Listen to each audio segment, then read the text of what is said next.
Excuse me, could the government transfer me some chips, please?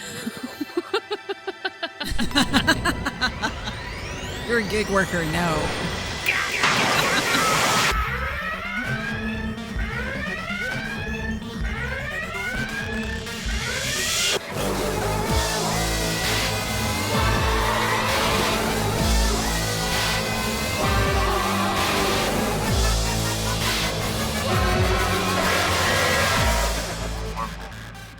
Back. Hey everybody, welcome back to Into the Wormhole with Larissa and Lauren. I'm Larissa Maestro and I'm here with my number one. A very tired Lauren Lowen. She's tired, you guys. But I'm here for you guys. It's the morning time. I feel all you Star Trek parents out there, I feel ya. My 2-year-old son woke up at 4:40 in the morning. So I did That's too. just unforgivable. Yes. And so you should just never speak to him again.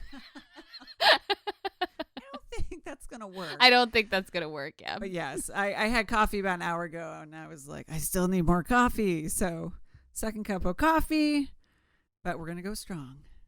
Yeah, we got this because I mean, it's a big one today. Oh my gosh. It's seriously. a really big one. Okay, Larissa, before we start, I have to give out a little shout out to my brother because, listener, if you didn't know, we had our siblings somewhat involved in the last episode as far as motivating and influencing the topic of Threshold and from Voyager. And I wanted to publicly apologize to my brother and just have a little correction because I said that he'd only seen some of Deep Space Nine. And we were just talking after the fact. He loved the episode. But he corrected me and said, I've seen all of Deep Space Nine, just for the record. He's like, excuse me. Yes. He's like, I went back and I watched everything. He said, even including the baseball episode, which he thinks is better than I let on. And I would agree. But yeah, so I wanted to publicly apologize to John and say that, sorry that I misrepresented your Star Trek watching record. Aww. I mean, we don't want to minimize anyone's contribution to the nerddom, Yeah. Or a participation in the nerddom, I should say. Yeah. I also would like to not apologize to my sister for giving her so much shit for liking Threshold. But also, y'all can like whatever you want. Everyone is allowed to have guilty pleasures or not guilty pleasures, Just like the things you like the lizards, like the tongue removal. I'm wondering if we could start something, non-guilty pleasures. Non-guilty pleasures, right? Yeah. Like, I am not ashamed. I don't think I'm ashamed of any of my quote-unquote guilty pleasures anymore. I think I'm totally fine with all. I will admit freely that I probably once a month listen to at least one Kelly Clarkson song. Unironically. Well, speaking of Deep Space Nine, we're talking about Deep Space Nine today. Oh, I mean, I was talking about my brother in Deep Space Nine. Threshold is Voyager. And again, if you haven't heard that episode, go back one and listen to it. We think you'll have fun. But today we are kind of taking a different tone. Yeah. Yeah. You want to introduce this episode, Larissa? Y'all, we're going on a journey today. And it's a journey that's not too far into the future.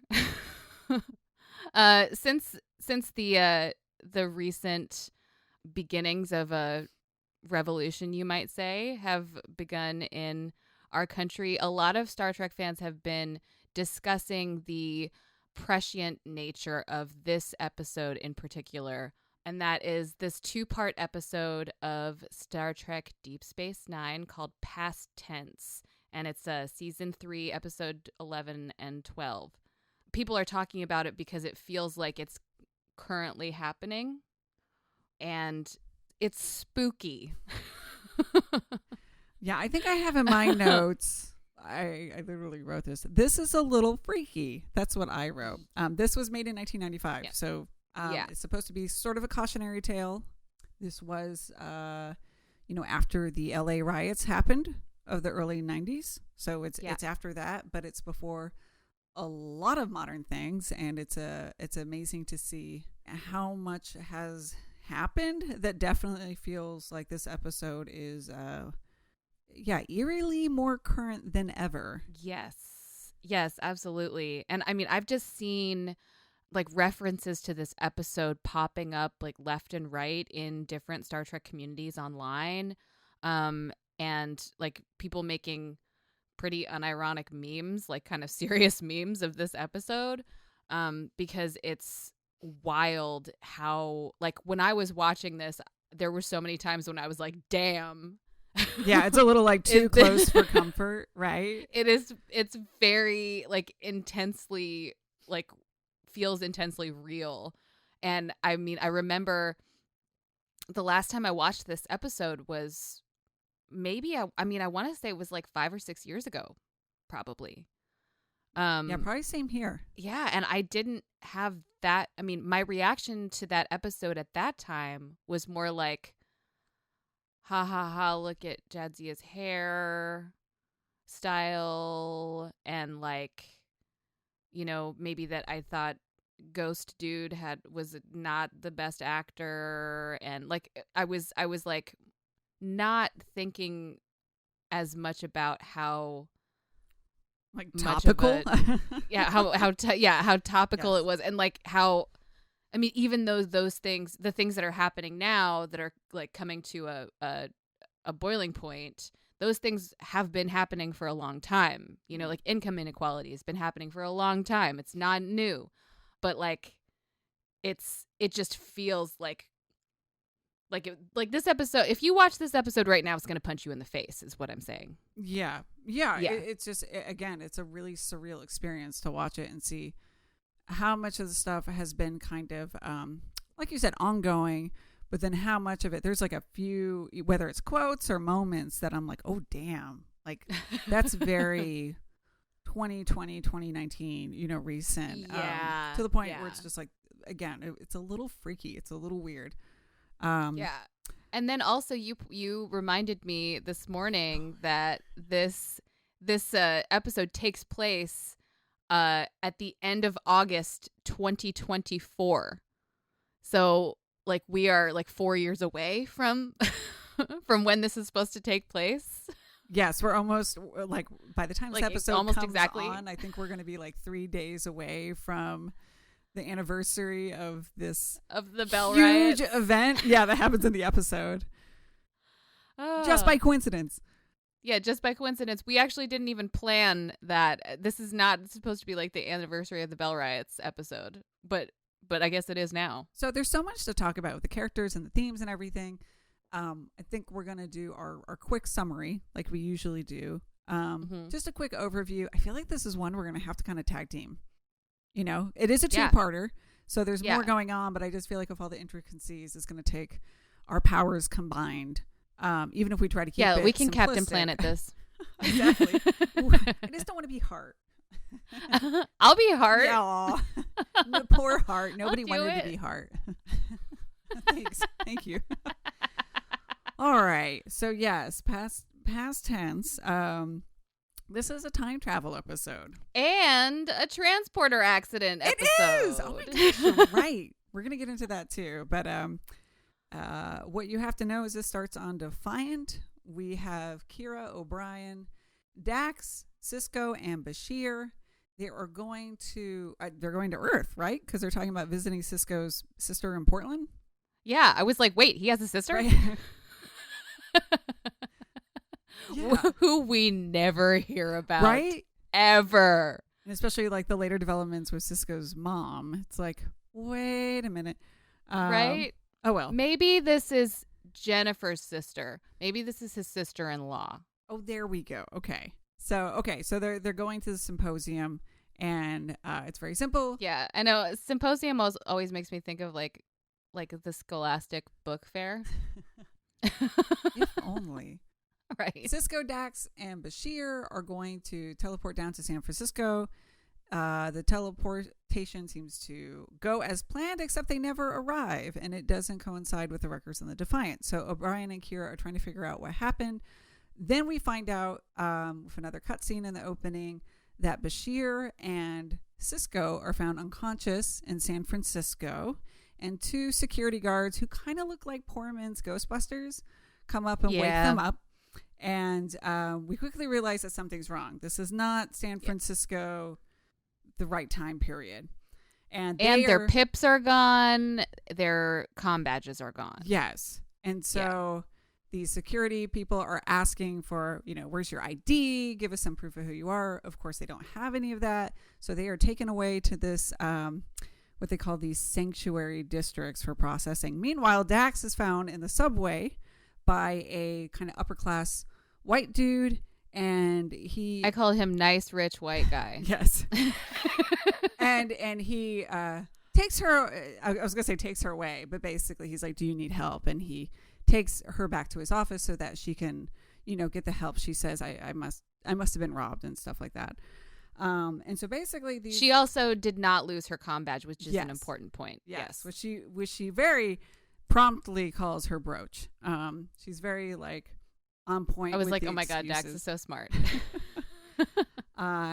So you find out they're in 2024. And so there's this kind of A story, B story where Bashir and Sisko are in these sanctuary districts, which are meant for people that are jobless and homeless. And it's basically a domestic social program that's gone horribly wrong with red tape, and it's just sort of failing the people who are in it. And then this other track of Dax, who has been kind of introduced to upper crust society and is getting the help she needs, just by kind of the luck of the draw and some white privilege. And her trying to find them. While this is all happening, Sisko realizes the date, which is I think it is August 30th. Yeah. He says, hey, in a couple of days, the Bell Riots are going to happen. And what the Bell Riots is a time period where things in the sanctuary district got to a boiling point. And I use that. He calls it phrase. A watershed moment. Yes. Where hostages were taken by people in the sanctuary district, and one man, Gabriel Bell, was able to keep the hostages alive, even though he was part of that situation. He dies when the law enforcement come in and kind of, take the area back. But the death of Gabriel Bell and the overall incident sparks outrage with the people and causes them to really take more of a look at this system in place and what's going on in society. And it's, like you said, a watershed moment that is supposed to help move mankind along towards the path of having the Federation and just, brighter days ahead. Yeah, that's great. Oh, great and job. important. No, this is kind of important note. Note. However, since Bashir, sorry, it's on the dime. What am I doing? So that's a noted part of history. Unfortunately, Gabriel Bell dies while trying to intervene when Sisko and Bashir are having a scuffle in the sanctuary district. He dies, so Sisko realizes, shit, if we want this important historical moment to take place, I'm going to have to pretend to be Bell. And so Bashir and Sisko end up becoming a part of this hostage situation, along with some other characters that we'll get into. And basically, they make sure that it all happens. And towards the end, Dax finds them. They get back home. Help me, Larissa. What am I forgetting? After Kira and O'Brien hilariously and also very cheesily end up beaming down into different time periods looking for them, and then at the end guess the right year somehow, and then end up finding them and are able to get them back to the ship. Yes. So getting them back on the ship is actually pretty... I like how you put this in a previous episode, Larissa. You said the story knows where the stakes are. And fortunately, they know, here's the story we're really trying to tell. We're going to kind of lightly fill in the whole, rescue part of it. But they give you enough just to be like, okay, we found them, and now we're out. Yeah. It's also did we need comic relief? I don't know if we needed it. But we got it. Oh, I have some comments about that when we get into it. Oh my God. Yeah, I have some things to say. about it. We have things to say and things we will say. Yeah. So, one of the things that I love about this episode is that it's almost as if for these characters, it's like for us if we were to go back in time to like the civil rights movement or something, and to like just think about like what you think you would be doing. What side would you be on? How would you be helping? Would you not be helping?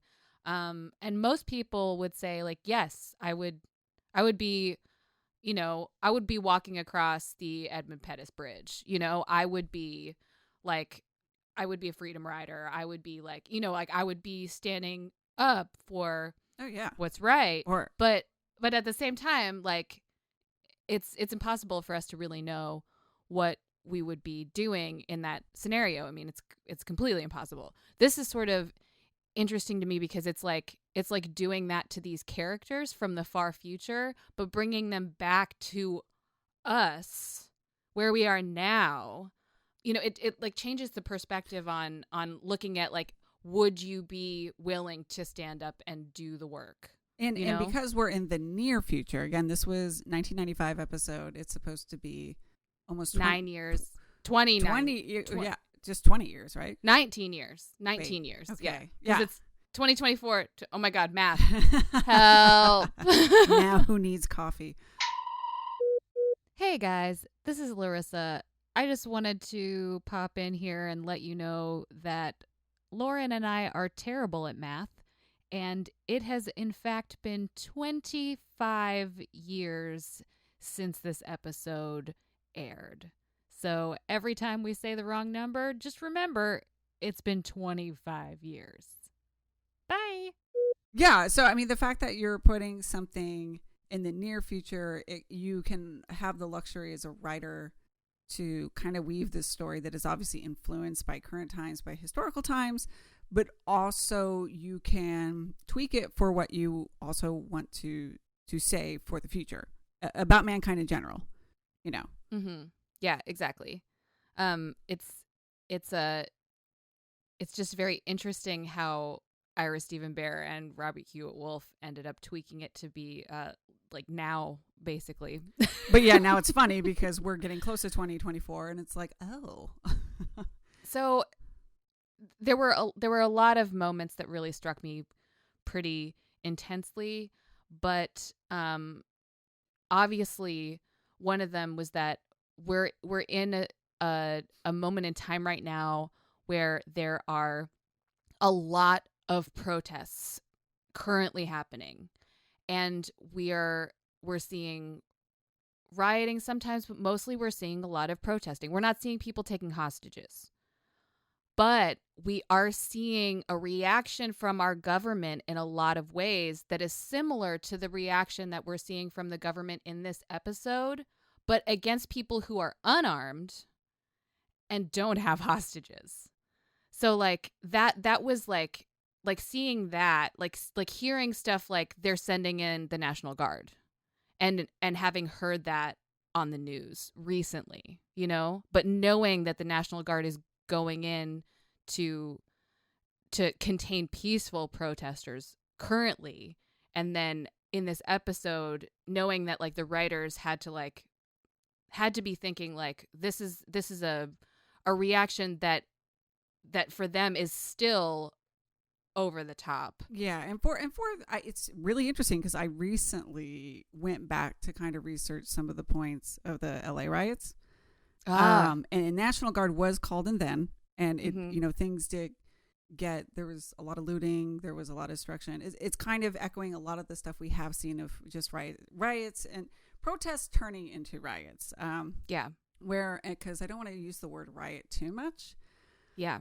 Because there usually what is happening either now or in the past is that, especially in the daytime, there will be thousands of peaceful protesters, and then at night, some of the more violent actions and destructions were by people who were protesting. But then you also did have a lot of fringe people, just like we're seeing now, who are coming in to take advantage and push agendas that are completely outside the initial cause. Yeah. So some of it was inspired definitely by the LA riots. And then we're literally seeing like history repeat itself to some degree. I mean, if things are different, obviously, but yeah, that's kind of happening here as well. Yeah. I mean, and then also taking into account the fact that we're talking about marginalized groups of people that have been disenfranchised for hundreds of years, that are now like it's coming to a head. And like if you're part of the rioting but you're not somebody that's coming in and trying to like manipulate the situation in order to forward a different agenda that's most likely countering the agenda of the actual protest, then I'm like, Target's going to be fine. You know what I mean? Like Target is fine. Target's making billions of dollars. Well, and here's something too, before we get too into it, I was thinking about, it's very important to point out with this episode that they make it a point to say that the sanctuary districts have nothing to do with people who have done anything criminal. In fact, Sisko even tells Bashir, because Bashir's like, what crime have they done to deserve this? And Sisko says, oh, they haven't. Like criminals aren't allowed here. Because there has been some commentary, if you've read up about it, about how some people kind of complained this was too preachy of an episode or too liberal. Too political. Yeah. And I think that's because, and it's funny because like the fans love it and get it. And it seems like people who maybe are outside of Star Trek see it and they don't, since they're not familiar with Star Trek, they kind of take it the wrong way. Yeah. But I think one of the points of confusion is that this isn't supposed to be a penal system. These aren't people who are drug dealers. They aren't protesters who started looting. You know, these aren't people who stole food for their families. They make it a point very early in the episode to say that these people have done nothing criminal. They literally are just people who have no jobs or have no place to stay. And this is the social program that has sort of crumbled and failed them. And this is what happens when you have a failed system, as well as a society where perhaps people have just forgotten how to care. Yeah. And what happens when you have like and they make this very clear too, when you have very vast income inequality and when you have an overly controlled access to information. Yeah. I mean, this is also, so many things that are so like, wow, I've heard people say that. So I'll say this, and this might lead nicely into some discussion, that I really love that the way that they wrote this episode, they had some of the characters experiencing the sanctuary districts, and then they had Jadzia experiencing what it's like to have privilege at this time. And I do also wonder, like, if it was on purpose that they sent they had the white woman able to access a computer and able to get her ID and like taken care of by a rich, kind white man, and then they have the two characters of color sent to the sanctuary district, who are also men. I mean, we'll be honest too. There's definitely some, they very much in my notes that I read acknowledge that they wanted to show an attractive young white woman will be treated much better under these circumstances than, two men of color. Yeah. And what is absolutely. kind of wonderful about that opening too, when they're all discovered, is the fact that they're literally wearing all the same clothes. So there's no other social markers. It's not like, oh, well, Bashir and Sisko are wearing dirty clothes, and like they're all in the goofy pajamas, as the security guards call them. Exactly. But I mean, this episode comments everything on socioeconomics to broken social programs to classism, sexism, racism, all those fun topics, right, kids? But yeah, they're definitely right, kids. There definitely is some commentary about, in this case, it works to her advantage, but like the sexism of it. And then, there's definitely some comments about racism in play. And so again, Jadzia happening to They don't like talk about it outwardly. It's not. And I do want to get into that because we've talked about casting in the past. And I thought the casting of this episode is very interesting. Again, like if you're a listener and you're not sure what white privilege is, this is a good example where it's like 3 people are found unconscious on the streets. The white one is like, poor you, what happened? Can we help you? And the other two are whisked Are away. black and brown, and they get basically thrown in jail. So like a whole, yeah. So yeah, let me get into that. So it's very interesting. We have a lot of characters. I also have to admit that like it was hard for me to remember anyone's name. I don't know anyone's name. It's okay. I got a couple. I have nicknames for them. I have nicknames for everyone, and I also I do remember Webb. Yeah. Okay. Good. He's the only one. But I also called him Dad. I also called him Gimme Dad. Dad Gimme. That sounds oddly like sugar daddy. Ew, sorry, that's not what I'm. Ew, gross. I also have Hat Guy, who I found out is his name in the show is the initials BC. When I was doing my research, I was like, "Who's BC?" I'm like, "Oh, it's Hat Guy." But yeah, it also just like almost didn't matter what anyone's name was. Truly, to be honest, truly. Yeah. It almost I feel like helps the listener if we do talk to them in regards to their nicknames because it's easier to remember. Like. It's like nice rich white guy, hat dude, dad, unemployment lady. Yeah, social worker lady. Yeah. But overall I'll just make the statement that I was very curious at the beginning of this to see how they were going to cast. Yeah, just like who's going to be white, who's not going to be a white character. What are the background actors going to look like? Like what are just details like that. And so gonna look like? I feel like we'll get into that later because it makes more sense if we kind of flesh out the characters a little bit more. But yeah, before we start, just to reiterate the point that we were saying, you got to remember the districts are for people who are literally just jobless and homeless, or mentally ill. Yes, yeah. which obviously is a very topical thing back then and still is. But so if you're trying to kind of equate this with like the modern things about again like those kind of gray areas of morality, that episode does a good job of like stripping that away and saying, no, we're not trying to talk about that. We're literally just trying to talk about like society's view on the less fortunate. And you wrote a note as far as, I like how you said one of the guards sort of represented how people only have the worth as far as if they have a job and if they're bringing monetary value to the economy. Yes. That's something that like I've been thinking about a lot recently, as I've been like mostly unemployed, and I'm sure a lot of people in the world are thinking about this now, especially those of us in the States who are still basically quarantined. That like our value as people in this capitalist society that we've built is really linked to money in so many ways, and there are endless ways to contribute to society that have nothing to do with the economy, but those are not, you can't measure those things. So like here you have somebody who like might not be able to work because they have mental illness or they have a disability of some kind, so they can't contribute to the economy.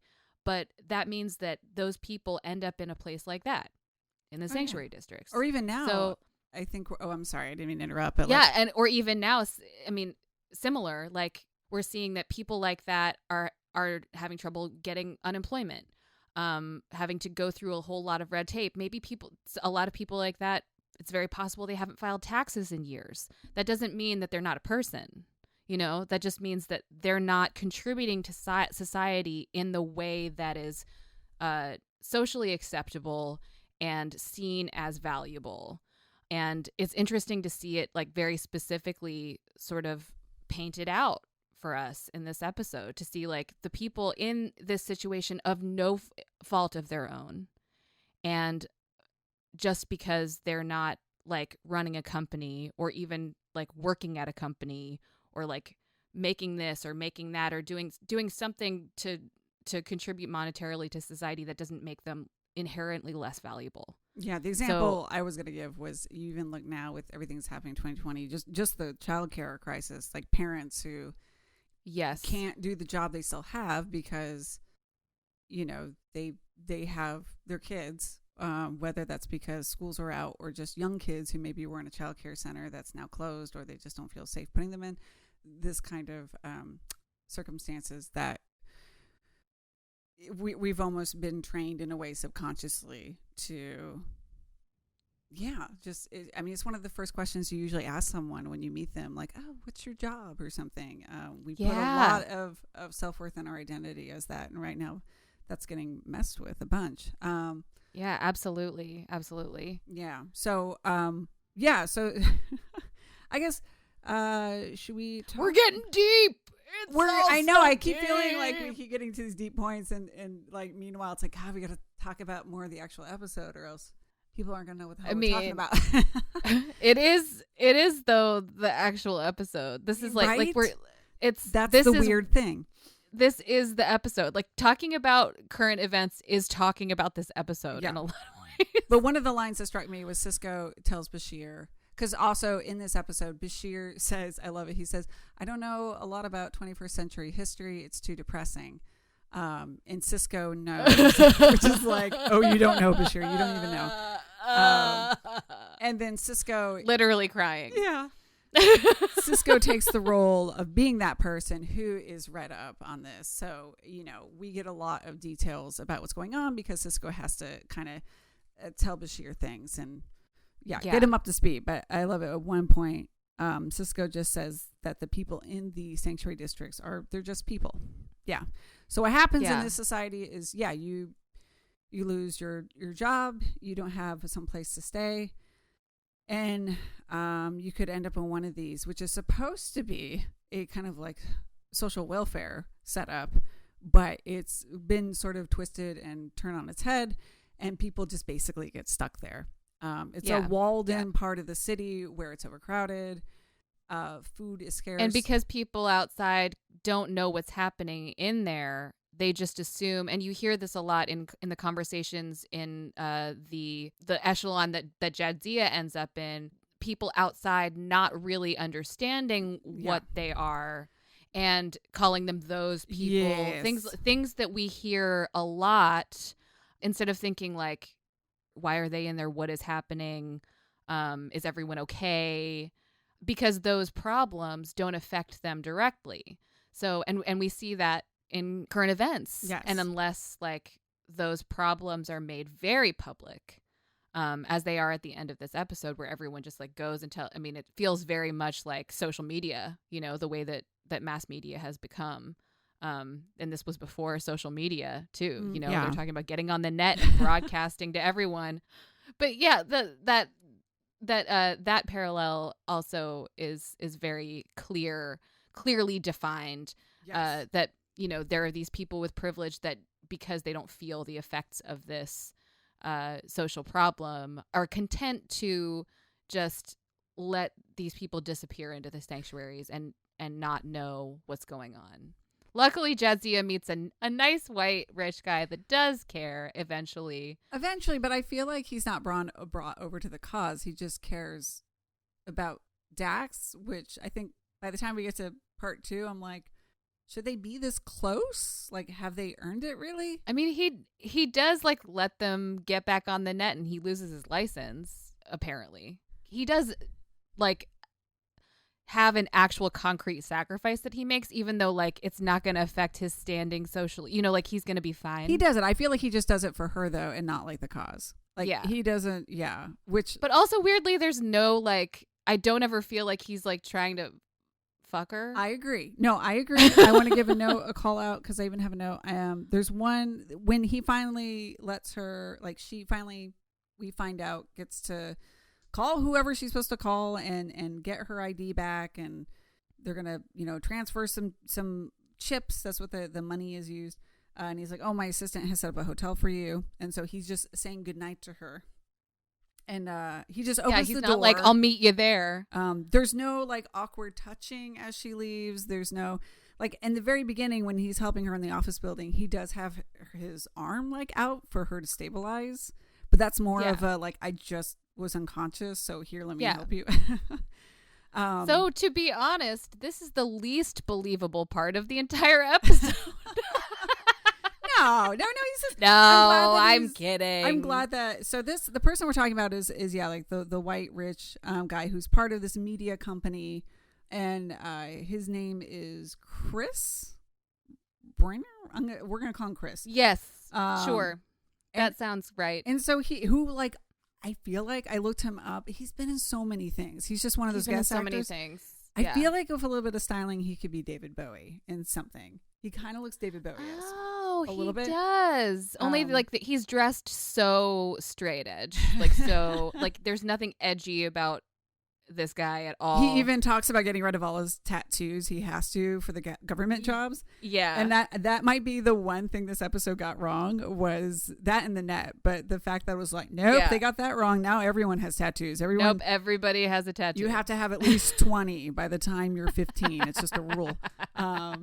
Like I get the feeling that he genuinely he likes her. Like if she came on to him, I don't think he'd turn her away. Yeah, but also it seems like he's kind. Like he does seem yes, caring. He's more of just like he's upper class. He's disconnected from the realities of what's going on. Yes. He's naive. He's there to obviously get Dax in a better position than Sisko and Bashir. He's also there to illustrate like the ignorance of yes. And to have of most of society, and to have a party full of other ignorant, fancy people. Yes, and like hopefully provide like maybe an example of somebody who could come around, with the right information, which I think is also like some legit shit for right now times. Sure. I mean, people are talking about using your platform. Yeah, absolutely. I mean, this guy literally uses his platform like. He has access to the net. He gives them access. Oh my God! Like if this was like reshot today, he would be like an Instagram influencer. I was gonna say he'd be an influencer. I'm gonna lose all my sponsors, but it's okay. Yeah. He lets them live stream from his Instagram. Okay, so we were talking about Dax, and she's kind of sitting pretty with her shrimp cocktail and her nice clothes, which also I love because like fashion in 4 years from now is, I'm just making a face. Yeah. What? It's huh? I did say in my notes, I'm into her jacket. Like I like it. But also it's kind of, it's different. It's different. So yeah, if we bounce let's get over into the sanctuary. I know. So again, we're in the sanctuary districts, which again are supposed to be these good places for people to find housing and job opportunities with the government, but really they have sunken into being overcrowded, dirty, and full of, I would say, groups that have become territorial. I'm not going to say gangs because that's not accurate, but yeah, there's so many people that it's like, there's little pods of people who are sleeping on the street, but you're not supposed to sleep on the street. All the buildings are meant to be for everyone, but they've gotten so full that they all have basically like their own makeshift guards so that they can these people can protect their building, and no, you can't get into this building. You have to go into survival mode because this place is sort these of, people are in survival mode. Exactly. Yes. And so they have varying degrees of types of people in these scenarios. One of them is, what did you call him?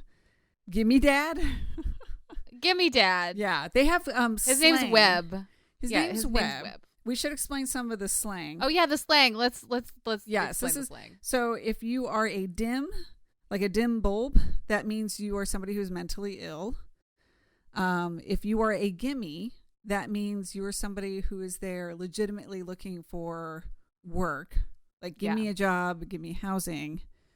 And then you have the ghost, who are people who are kind of in there, and how do they describe them?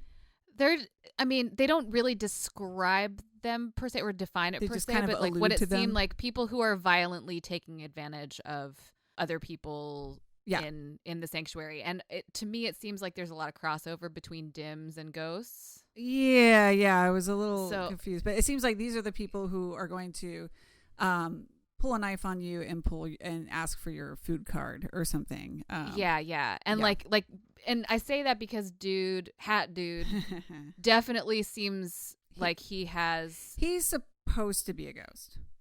Yeah, right? But he also seems like he could use some mental health care.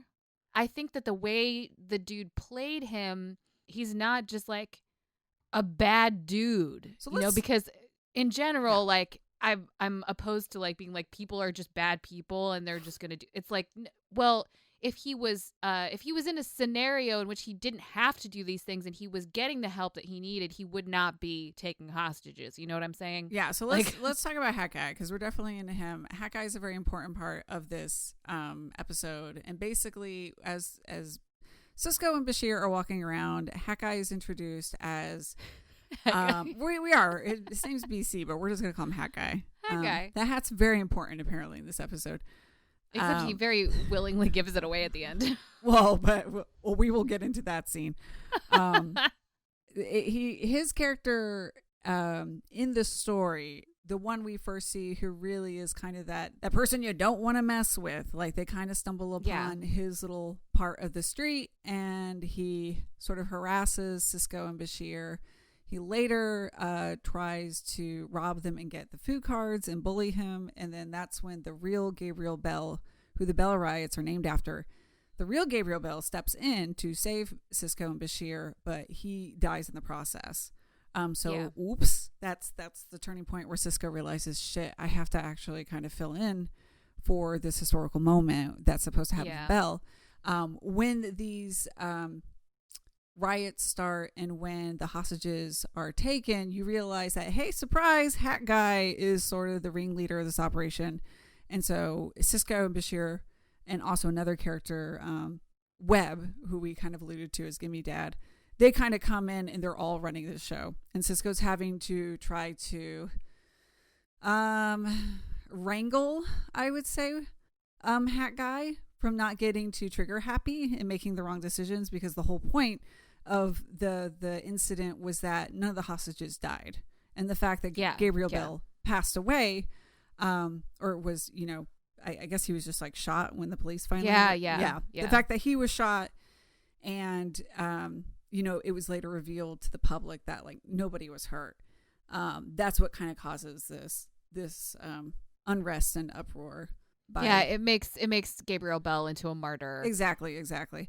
So Sisko's trying to preserve that, and Hat Guy is threatening that. Yeah, well, because Hat Guy's goal is very different from Dad's goal.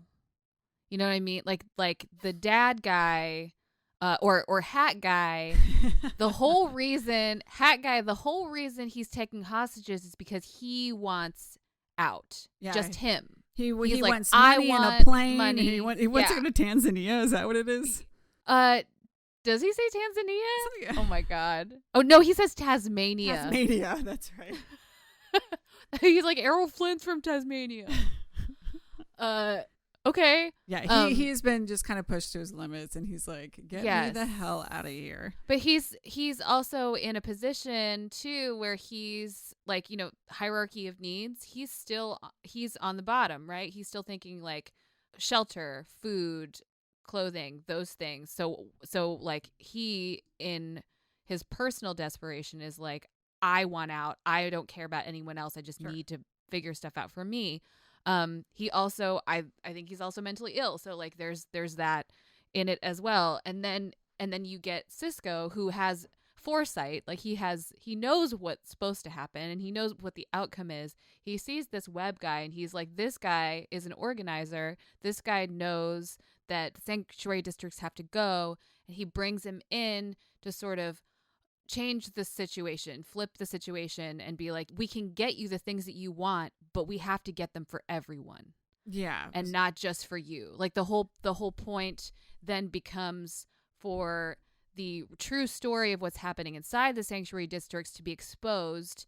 And in addition to that, communicating with government to get what they're calling the Federal Employment Act, I think, to be reinstated. And then there's that whole conversation that ends up happening between like the representative from the governor's office and Webb and, well, Sisko as Bell. Yes. And changing the narrative then, so that basically what he's doing is like babysitting Hat Guy, who's just like wants to shoot people so badly. and is just like so like he has such a short fuse and needs to be just like mitigated constantly. And then you have Webb, dad guy, who's like actually trying to make change happen. We should say he's an actual dad. Like that's kind of That's we're why not we're just calling calling it dad, because he's like an older guy. Because he's a dad. He meets Sisko and Bashir because while they're trying to get to the rooftop of a building, they run into Webb, who is carrying over his son who just got beaten up, basically. And Bashir offers to, he wins Webb over by actually giving him like sound medical advice and being like, okay, like kid, you need to get bandaged, but you're going to be okay. And so that's what kind of wins Webb's trust. And you find out Webb is trying to organize something like Larissa just said. So when these riots take place, Webb is part of it, but he's more cool-headed. And as Sisko kind of points out, Webb should be the face of what's going on inside the sanctuary city during this very tense situation, because he says something like Webb is their neighbor or something. Like they will respond to him. He's everyman. He's relatable. Which is kind of like sad. Yeah, it is. In a way. But unfortunately, like Sisko knows. Which I couldn't figure out if that's because Sisko just knew, unfortunately, that's the way it was going to be. Or if Sisko was trying to make him the new Bell, not because he wanted Webb to die, but because since Bell was dead, Sisko's like, shit, like I gotta. Yeah. I couldn't figure it out if he was trying to do that because he was trying to stay out of the history books, like at the end of the episode when it's literally Sisko's face. If he was just like, I need somebody who actually like has lived this to be the face of it so that they can speak to it. Yeah. I need to go back to Hat Guy though. If that's okay. We need to go back to Hat Guy. We do. So I found out in my research that Bear was very happy with Hat Guy. Okay. In their mind, in the writing room, Bear was, not Bear, Hat Guy was like, they said if he was just out in the world, he'd be like a mechanic. Like he definitely comes off as sort of like an every guy, maybe blue collar, and somebody who just is sort of your default guy who got thrown into a situation like that. And then things start to get more and more desperate and more tense. And this is what happens. Like his character was supposed to represent that. So I think he will need some counseling after he gets out of this, but I don't think he's supposed to be a dim in the way that they're alluding to people who are schizophrenic or like the Clint Howard character we'll talk about who, so I really interesting. Cause like I look at this dude and I'm like, you need help. Well, see, I don't like, maybe it's because of the way that this guy's played him that he like has like, okay, he seems unhinged. I think that's, and like he seems is. like he seems he wasn't like, supposed to be like that before he went into the sanctuary. Yeah, according to the notes. Yeah, okay. If that makes sense. But to me, I'm seeing this like, okay, because there are so many different kinds of mental illness. Like to me, I look at the character and I'm like, yeah, this is also a symptom of the fact that like mental health is not part of our healthcare system at all anyway to begin with, and like this person needs help. Yeah, I think this is more to illustrate how desperate people can get. Like we were kind of saying in the beginning of the episode, where you take a person and if you poke and prod them enough, and here's the thing I think we're kind of picking up on, which is one of my biggest complaints, is I was actually surprised that Bear was so happy how this character turned out, because for me he's like the weakest part of the episode. Yeah. And I'm wondering if it worked better in 1995, and just the fact now that we're looking back at him at 2020, we just realized it kind of reminds me of when we were lightly talking about the Deep Space Nine episode with Bashir's the really smart people who also got and how we were saying like, oh shit, you look at that now and you're like, oh, this did not age well. Like I think you know what? I think you're right, because I look at a character like that, and now in current times where I am now in myself, in my head, I'm like, that person needs help. But like in the 90s, there's this conflation of mental illness and evil. You know what I mean? Like this person who is, to me, obviously mentally ill, like he's kind of supposed to be bad, but also I feel like they also kind of wanted him to be sympathetic, kind of, but I don't find him to be totally sympathetic. Same here. And it's there because he's played so like he's not three-dimensional. You know what I mean? Like I completely agree. He lacks so much depth. He's just like, I'm gonna steal your shit and I'm gonna take hostage and I'm so predictable. Yeah. And instead of like, what's your fucking story? Like, who's this guy? Like, I wanted to know, like, why is he in here? Because my first thought, again, was he's mentally ill. He couldn't hold down a job. And that's why he's here. Yeah, it's kind of, so I agree with pretty much everything you said. And I get what, the whole time, I totally understood what Hawkeye was supposed to be and what he was supposed to represent.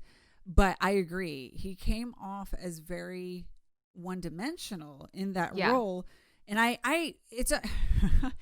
it didn't help that they also were trying to give him some comedic like role lines. Like there were times they were trying to make him funny and I'm like, don't do that. But I agree. Like now I feel like if they did this, they would throw in a couple of things just to make him a little more well-rounded, a little more sympathetic. I kept watching him and thinking like, if Alan Rickman did this, like if this character was played by Alan Rickman and we got somebody who came off as a little more, we use the word nuanced all the time. Yeah. Because, you know, you're saying about how like, or we are about 1995 versus 2020. I mean, think about 1995 just from an actor-director point. I could totally see the script saying like, you know, Hawkeye is unhinged and just leaving it at that. Yeah. And then the actor's like, okay. But now there would be like another paragraph or two about the notes. It would be like why he was a mechanic. He lost a job, or like his business folded and like all of these factors came into play for him to end up in this situation. Like, and now what does unhinged mean in this point? Like, you can't just say that anymore because it could mean so many things. I wrote, Hawkeye seems like a disservice to storyline. He has a chance to show a side that is volatile and angry, but still valid in his frustration. He comes off as a stereotype of the people in there or believed to be in there. And I think that's where I think Hawkeye is not successful, is that he's supposed to be this stereotype of who you think is in there. Like all those people at the fancy party, they think everyone's like Hawkeye, or they're now like Hawkeye. But Hawkeye needs a moment where you realize, oh, there's more to this than we realize. And he never gets that moment. Okay. So, yeah, that's the thing, is that, like, when I look at this character, I'm like, he's battling mental illness. But I feel like that they show mental illness in other ways in this episode. And that character specifically, I feel like would be so much more effective if he really was more of an everyman who was like, hey, I don't want to be doing this, but I have no choice. You know? Yeah. Like someone who's just like, I have given up because nobody is there for me and I have no support. And I don't care about the system because the system doesn't care about me. So I'm getting the fuck out of here and I'm going to do whatever I have to do to make that happen. Instead of somebody who's like, I am so ready to shoot someone in the head. You know, like he's like not, I'm just like, oh my God, somebody just like knock him out already. You know, like just knock him out and tie him up. Just knock him out and tie him up. And it felt like they were trying to give him lines that were somewhat funny and they kind of fall flat. Yeah. I was like, he is not funny. Yeah, like when Dax comes in and he's like, "Oh, the good ones are taken. We could have had something special." And I'm like, I was like, "Ew, that's just weird." Like I know they wanted people to chuckle at that line and stuff, but it was gross. I was grossed it just out. Felt like, again, like they wanted him to be the comical relief, but it's like, no, just pick this other lane and try to, So the security guards, you have, first of all, Dick Miller is the head security guard, which I don't know if you're familiar with Dick Miller. Yes. He's been in so many things and so many more noteworthy things. So many things. When I looked it up, I was like, oh, Gremlins. Like he's in Gremlins. He's in Inner Space, which is also with, I watched a shit ton because it had Robert Picardo. and was always on HBO. Which when I was a kid. we have mentioned Inner Space on the show Yes! before. So I definitely recognize him, but he's Yeah. kind of the head. Well, he's not like the head, but as far as who picks up Bashir and Sisko, you have two security people. There's Dick Miller, who is white, and then his kind of second in command, who is appears to be a person of color, and then the kind of social worker lady who processes them.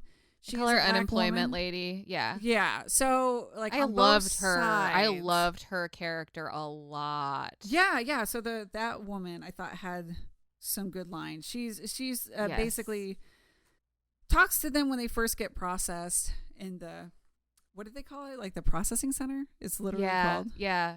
Which I mean, and seems she's like a hellish DMV. that was exactly. My thoughts there were like, I've been navigating the unemployment system in Tennessee since pandemic started, and it has been a fucking nightmare. There is so much red tape. You don't know who you're supposed to call. Everyone just tells you to be patient. And like everyone you talk to, it's not their fault. You know what I mean? Like you're on the phone with somebody at unemployment. They're just doing their job, and getting mad at them isn't going to solve anything because they can't do anything to help you. They can only do what they can do. So I'm watching this and watching her and being like, I feel like I've spoken to you on the phone in the past few months. It's that government employee that is stuck working within the system that they can't properly manipulate to actually help anyone, but a system that is designed, that is supposed to be designed to help people. And their hands are tied, you know, and they're just Kind of complacent. getting through the day and going home and watching a bunch of Netflix and going to sleep and then getting up and doing it again. Like, Well, and it's interesting because also I thought one of the things this episode kind of touched upon, which seemed very now, very current, is they give she's there in the beginning, but then when they take the hostages, she's one of the hostages, and Bashir is checking in on her because he notices that she needs medical help. So they just are talking.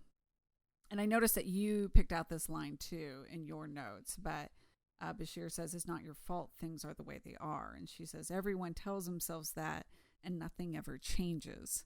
And I thought she definitely reminded me. That hit me. That like. Yeah. And that felt like a conversation we're having globally as a country, just, amongst friends and families, this idea of complacency and when it comes to some of the issues we're having right now as a society, the fact that she to me represented that person who thought she was going to a job where she could make a difference and help people, and then has become disenchanted with that role. Yeah. And she feels like even though she, like you said, it's not her fault, she feels some personal responsibility. Right. Like, yeah, right. Maybe I'm not hurting anyone, but am I really helping anyone? Yes. Yeah, and that was a very like get to that moment. I know. It was like deep, like a deep dagger, because like it's also easy to get to that place where you feel like your hands are tied because of the way that these systems are set up. They're so difficult to navigate, or they literally make it impossible for any actual change to happen. I mean, like we're seeing with the way that the unemployment system is working right now, like the fact that there are so many people that we're relying on that $600 a week, right? So like they're being told like, oh, just be patient, it's fine. They're seeing people in their government that are like, well, that's going to deter you from returning to work. And they're like, but I can't return. Like people are finding themselves in situations where they're between a rock and a hard place and there's nowhere else to go. And so they're like, well, it's so easy to just be like, just throw up your hands and be like, I don't know. I mean, like, what the hell am I supposed to do now? And she's kind of the example of that person who's like, you're right. I wanted to do something good, but like she has been beaten into submission by the system. Yeah, downtrodden.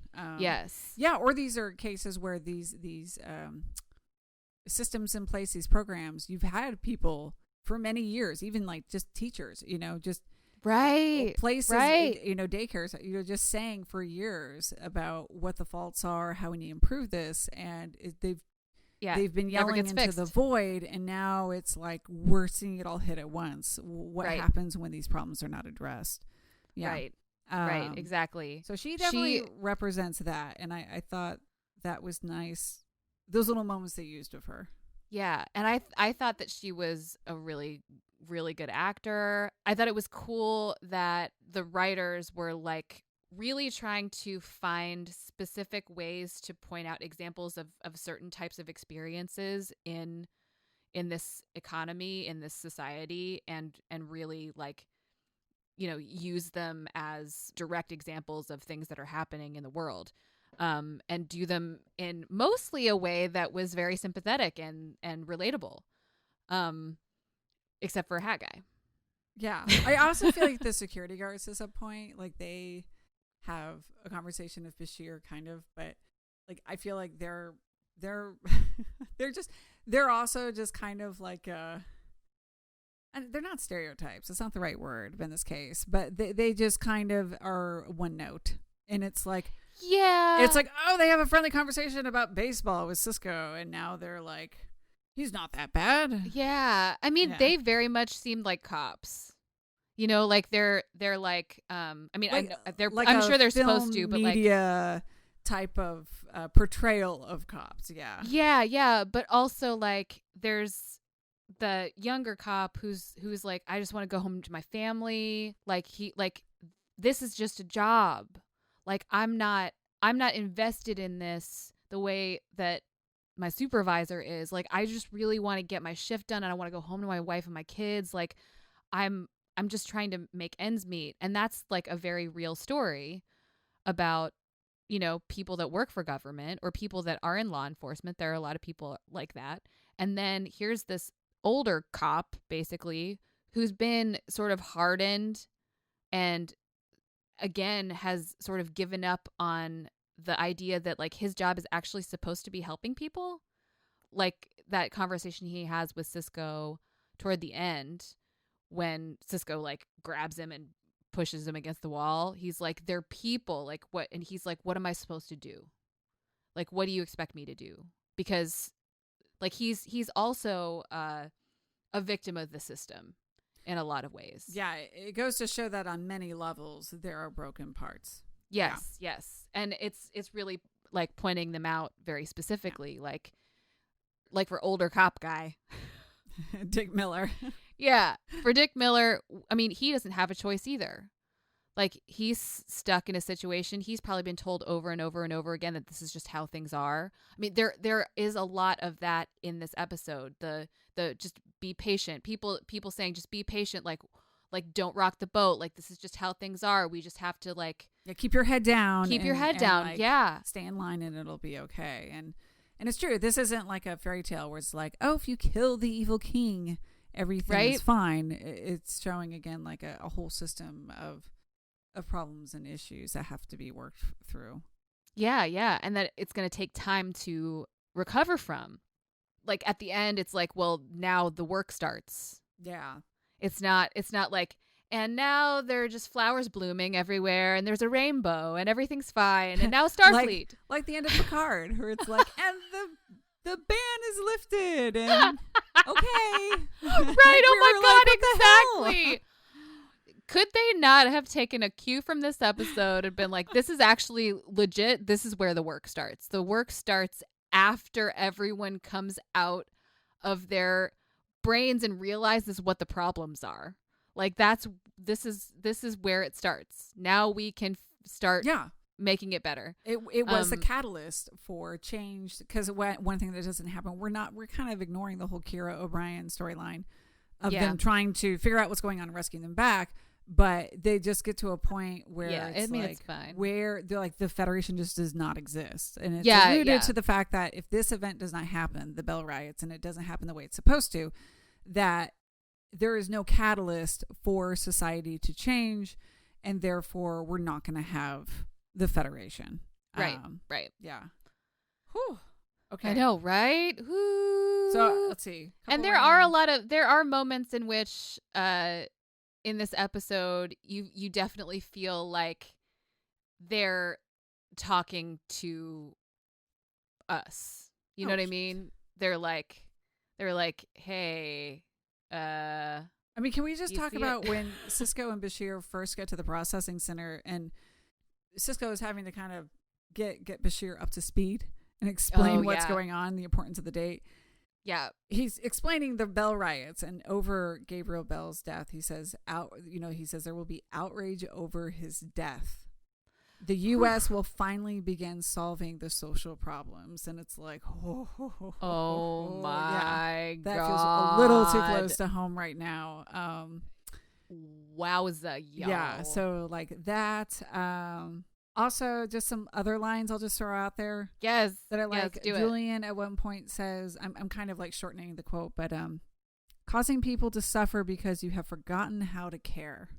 Yeah, Which I feel like unfortunately is very now. yeah. I mean, that's See both. applicable in so many different ways right now. Yes, definitely. But is it just me, or is Bashir like extra cute in this episode? I was reading that the feedback for Bashir was very positive this episode, that he seemed very capable.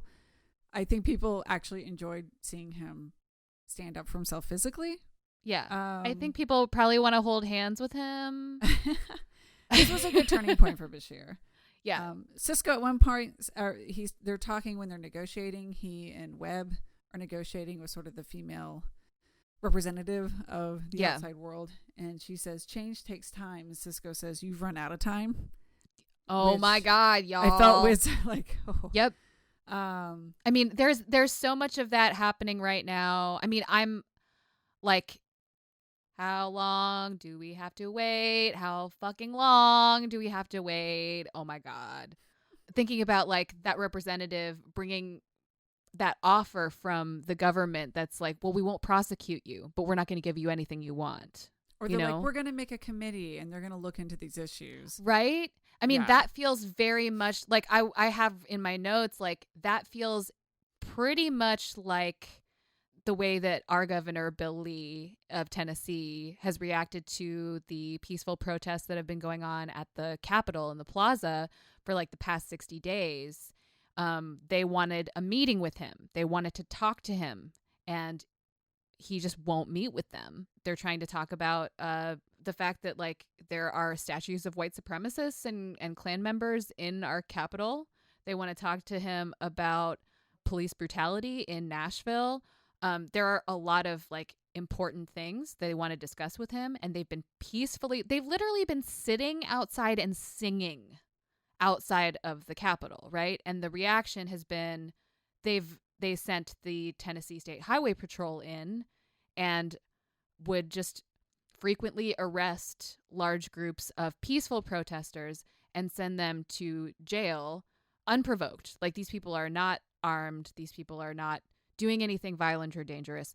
And then very recently, they passed a bill to make it a felony to camp on the public property near the Capitol, which means that anyone who, because they'd been camped out there for over 60 days, that anyone who is caught there can be arrested and convicted of a felony, which then in Tennessee means that they can't vote. Yes. And it's like, I have been up to speed on that. I was so angry, but it was like seeing that seeing the the offer from the governor in this episode of, we won't prosecute you, but you don't get anything. That seemed like nicer than what's actually happening in our Capitol, you know? And I think also there is something about that offer too that comes off as like, you know, we'll protect you guys, and I think it's like they'll have a very minor, right? You know, like they'll only you'll only be prosecuted for this violation, which is like a much minor one, but yes, the language of like, we're going to set up a committee to look into it.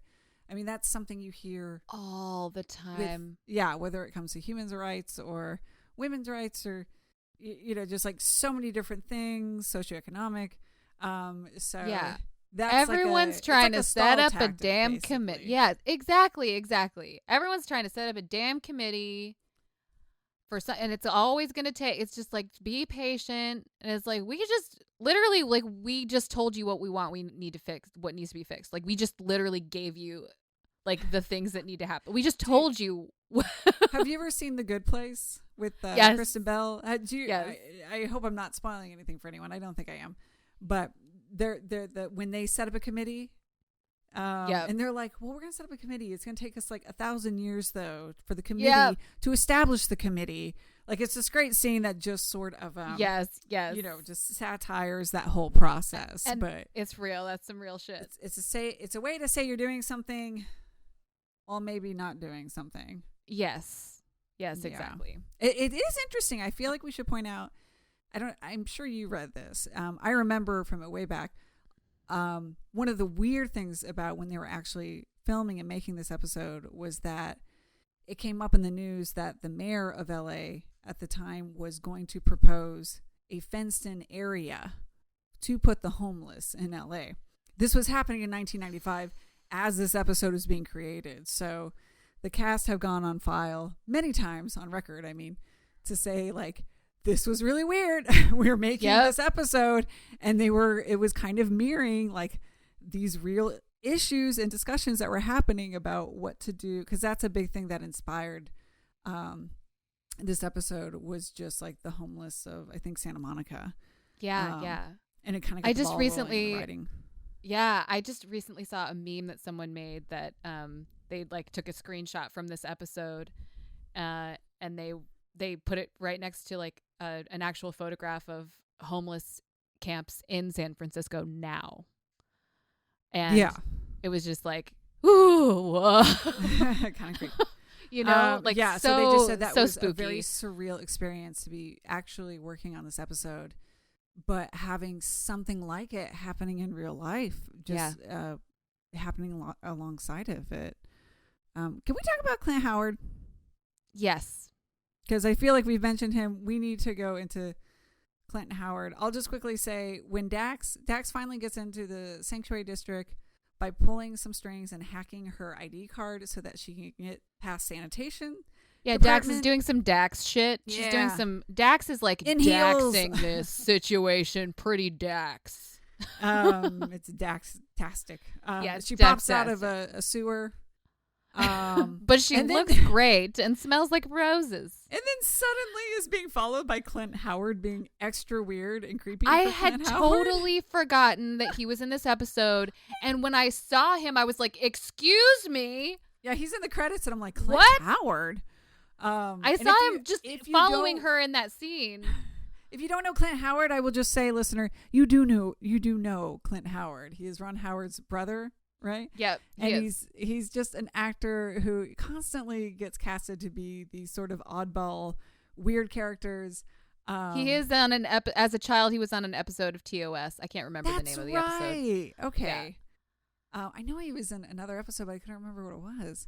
I have met him actually. I was on an episode of, what the hell was the show called? I was hired to be like in a string quartet on an episode of a TV show with, it was a show starring Billy Ray Cyrus. Oh. And I was in a scene with, like, in the background, like sitting there playing my cello in the background of a scene with Clint Howard and John Corbett. Okay. And a fish tank. And it was really weird. But like, Clint Howard was adorable and so sweet and kind, and like came and said hi to everyone, and he was very cool. Oh, I was also like same kind of reaction to seeing him in this episode as I had to seeing him in person that one time. I was like, wait, is that? Yep, that's it. That's Clint Howard. Yeah, and okay. I thought you would appreciate this.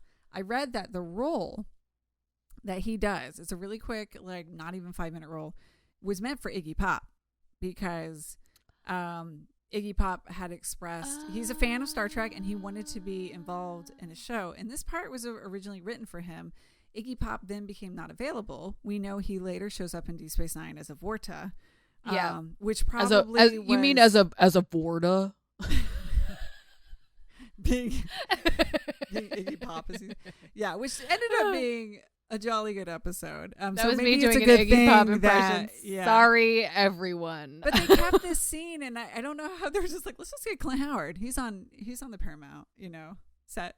Clint Howard's always around somewhere. Clint Howard just appears out of the ether when you need him. He popped out of the sewer too that day. Oh yeah, he just popped out of the sewer. Yeah, anywhere. It doesn't have to be a sewer. That sounds horrible, but just yeah. So he has this. We're role. saying that because Jadzia popped out of the sewer. Everyone's just popping out of the sewer in this episode. He is a dim in this episode, which is which is sort of the slang term they have for one of the severely mentally ill people who get stuck into these districts, the way that unfortunately we have people today who get stuck in sort of programs and places that maybe they shouldn't be. But he's and houselessness being like a large percent of people without a house are people who very true. have problems with mental illness. Yes. Who are battling mental illness. And so they have this really weird 5-minute thing that was meant for Iggy Pop. Iggy Pop wasn't available, so they got Clint Howard. That's so fucking weird that it was meant. Like, I'm trying to imagine him. I can't. It doesn't. I can. I think it doesn't work. I think this scene's weirder with Clint Howard. Yes. But basically, you find out that Dax has a man who took her comm badge. And they need it back. And I thought what happened was that like she needed information, and that was like the only way she could get it. Like she had to trade it. But I guess he just takes it from her. Yeah. So that's a little weird. But she's like, because we don't see any of that. So yeah. Yeah. She just shows up at the center where Sisko and Bashir are, and is like, this guy has it. So they have to go back to the guy in order to make sure that the distress signal, works with what O'Brien and Kira are doing as far as getting the back. And so they just randomly go into one of these buildings. Clint Howard is there, and he's like, whoosh, I'm invisible, you can't see me. And Bashir and Dax are like kind of playing along with it. Yeah. And he's like, oh, I just don't want the aliens to see me. And she's like, well, remember, I'm a good alien. And so she kind of plays into his, vision of the world. And he gives it back and it's to her, supposed to be funny because it. she actually is an alien, and that's yeah. But but truly, it's like, why was this in the episode though? There are 2 times in the episode that I feel like were meant to be palate cleansers, but they just come off as tonally weird shifts. This is the first one. Yeah. Because it's just like, okay, that was a thing that happened. It totally feels like, now that it was written for Iggy Pop, and if you know how Iggy Pop just wanted to be in the show, that seriously feels like something they shoehorned in. So it really doesn't absolutely add anything. And then the second time is the scene you brought up where Kira and O'Brien, as far as trying to figure out what time period they need to go back to when they're in the hippie time period. Because it comes right after Sisko and Dick Miller's character have some pretty potent conversation. Yeah. And it's just like, man, hard cut to like, woo, there's a hippie van, and the Jimi Hendrix Experience is playing. Yeah. And cut to silent blonde hippie chick making peace sign and handing fake flowers out. I was like, what the fuck? Yeah. So those are like the 2 times, especially since it's a 2-parter, that they thought the main thrust of the story was getting a little too heavy, and they thought we just need like little breaks for the viewer. Yeah. Like maybe some lightness. Lol. But like for me, it doesn't work. Television now. I'm like Watchmen.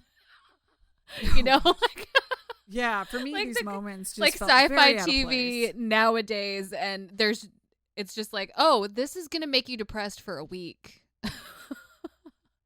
But we meant to. Yeah. I mean, this is like, why? And I think you're totally right. This was totally like, one of the writers being like, maybe we're getting a little too intense. Maybe we need to lift it up for just a second. Yeah, we need something here. And I really don't need it. I don't need any of it. It's very silly. So like, I mean, in general, I'm not going to say that I didn't enjoy watching these episodes, because I did. Like, they're impressive. I mean, these episodes are generally considered to be some of the best episodes of Deep Space Nine, but it was hard to watch this right now, you know? Yeah, it definitely, like I said, was very surreal. Yeah.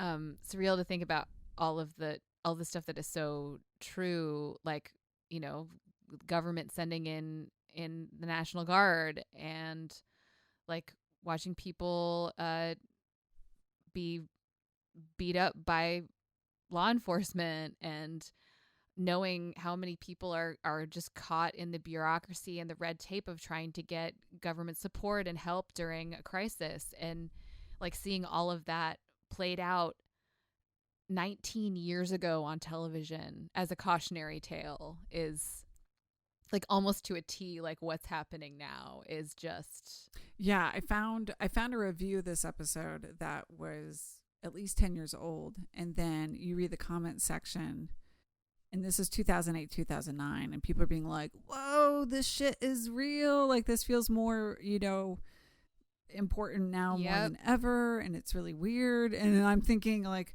oh, 2008, 2009 people, you have no idea. You have no idea. Oh my gosh, this is before the 2016 election. You still had no idea. Oh, I mean, there's just been so many things, everything from, I mean, we're talking a lot about COVID, we're talking a lot about, but everything from Black Lives Matter, things that feel like in the last year or so, but you have to, we had Occupy Wall Street, we have so many things that have happened since 1995 that it would take us forever to go into them. I hope one day I don't have to say this, but a lot of the issues they're dealing with are kind of timeless. Yeah. And that's this, you know, some are timeless and then some are really freakily now, like with the comment about, you know, having, you know, a black man that's going to die. Yeah. And it's going to spark like outrage. And we will definitely and recognize also the that wide sharing and storytelling over social media as well, like that specifically being part of this story. And I definitely just want to say for the record, obviously we recognize that there have been many other deaths that have happened, you know, not just the more recent one of George Floyd. So just to make sure we're not, you know, not acknowledging the fact that this has been an ongoing issue. Exactly. But I would say it's a good episode. There are some things that I think would be handled differently in 2020. Oh, absolutely.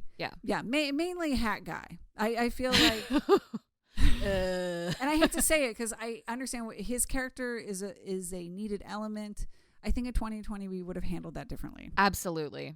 I mean, there are so many guest characters and actors in this episode. Like normally it's like, you know, we get one person or two people, two new people. Yeah, like we get just one or two or whatever. But this episode, there's a whole new brigade. Cast. Yeah, there's a whole extra cast that we're spending time with.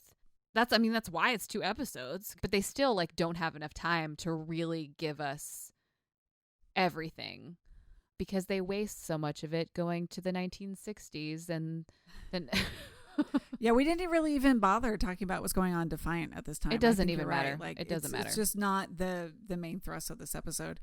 But I would definitely say if you haven't seen this a long time or ever, watch it just because I think it is not only an interesting episode of Deep Space Nine, but it's definitely interesting to watch it now. As Larissa and I were talking, it's been a good chunk of years since we last saw it, and it's weird. I mean, this episode has to deal with time travel in a weird way. When you're watching it, you kind of feel like you're time traveling. Yeah. I mean, this episode is like an example of exactly what Star Trek is specifically as a franchise in science fiction. This is what Star Trek does best, is provide an allegory for current issues in our society and in our culture. Like this is what Star Trek has always been good at. This is like so the opposite of the episode we talked about last week. Well, and it's interesting too because I was reading something that has pointed out the fact that, you know, in the past with Star Trek, you always had Kirk or somebody who was kind of like an outsider looking in, whether it was a different alien species or, kind of the well-meaning white character who is always introduced in the situation. And with Deep Space Nine, sometimes you got much more just on the nose representations of. One of the things I read about this article with past tense was that sure we have Dax, but with Sisko being an African American captain, and then Bashir being a mixed heritage character, white British with North African heritage. This is one of those stories that they've told many times in Star Trek, but with Deep Space Nine, they started to show what happened when these characters went back, and they were the ones who were being oppressed. Yes. So the fact that they acknowledged that stuff and really, I think, started to push these stories from a different angle and a different perspective was really important too. Yes, absolutely. I mean, that's a thing that like for such a long time, like people of color don't want to time travel. You know what I'm saying? Like we don't want to go back in time. We're women. Because like things just, exactly. We're kind of fucked. Like the farther we go back in history. Things just get worse and worse and worse the farther you go back. So time travel is such a sort of perfect example of, in science fiction, a perfect example of white privilege, to be able to write these like stories of like, how wonderful would it be to go back and see King Arthur? And it's like, well, if you're white, yeah, it would be great. If you're a white dude, that sounds awesome. Good, go for it. Exactly. But like, no, I'm not doing that. Or other things. Like I totally recognize, like I'm married to a man of Jewish descent. I realize in the time period of Nazi Germany and the Holocaust, that would have been enough. That would have been enough to pluck me away. Goodbye. And yes. Like I'm very aware of those things.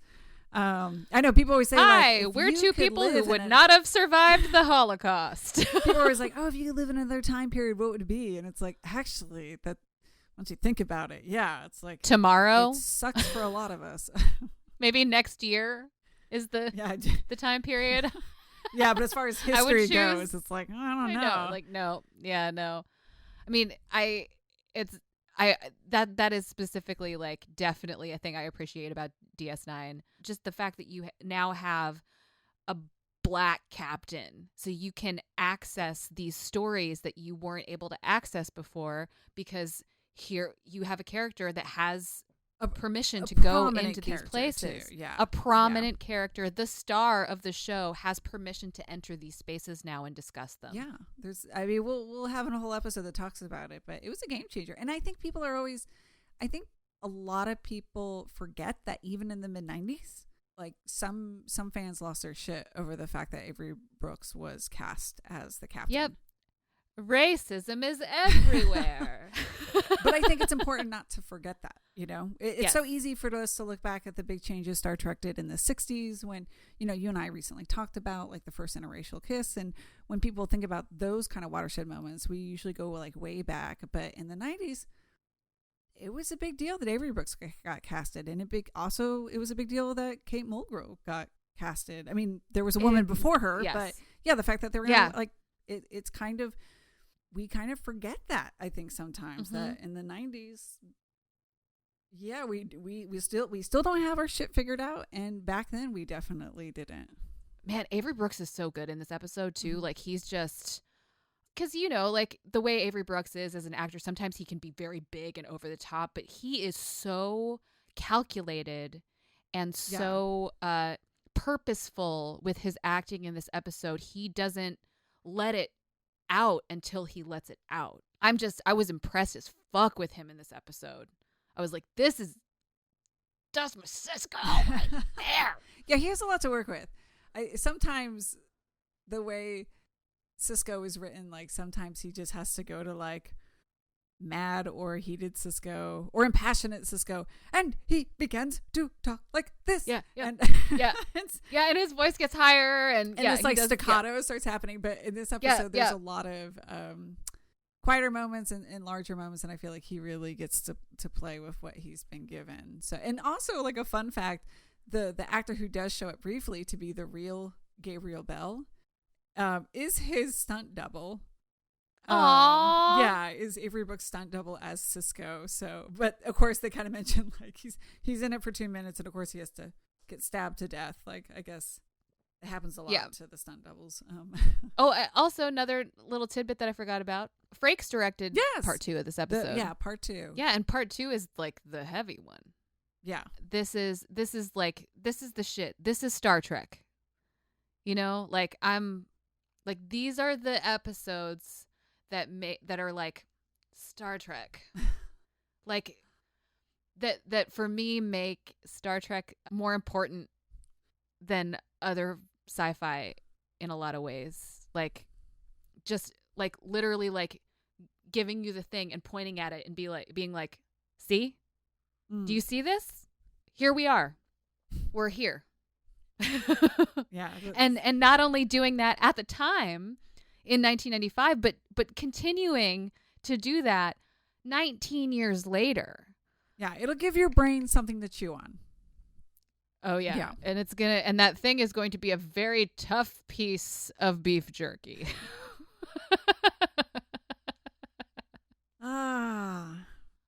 All right. I know.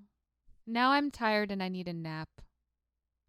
Well, is it time for us to beam away? It might be time for us to beam away. Thank you guys so much for listening, and thanks for like going along with our sort of like now plan of like doing something silly, doing something serious, doing something silly, doing something serious, and who knows what we'll do though. Like there's no promise we're going to keep that up exactly. Yeah, who knows? Like literally anything is possible, y'all. We just felt like this was an important one to talk about right now. And on the anniversary, right? of the August of the future 30th, Bell Riots. 2024 Bell Riots. Yeah. So thank you. We hope you guys join us next time, where we will also have another. Well, you guys will just have to find out. Yeah. It's going to be interesting. It's a surprise. Maybe it'll be fun. Maybe it'll make you cry.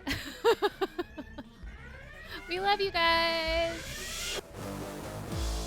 Find us in the collective at intothewormhole.show, on Instagram at intothewormhole.podcast. Into the Wormhole is brought to you by We Own This Town. Sometimes I watch these episodes and I wonder like, oh, if they literally cast this today, who would it be? And my thought was like, would Kid Rock play Hat Guy?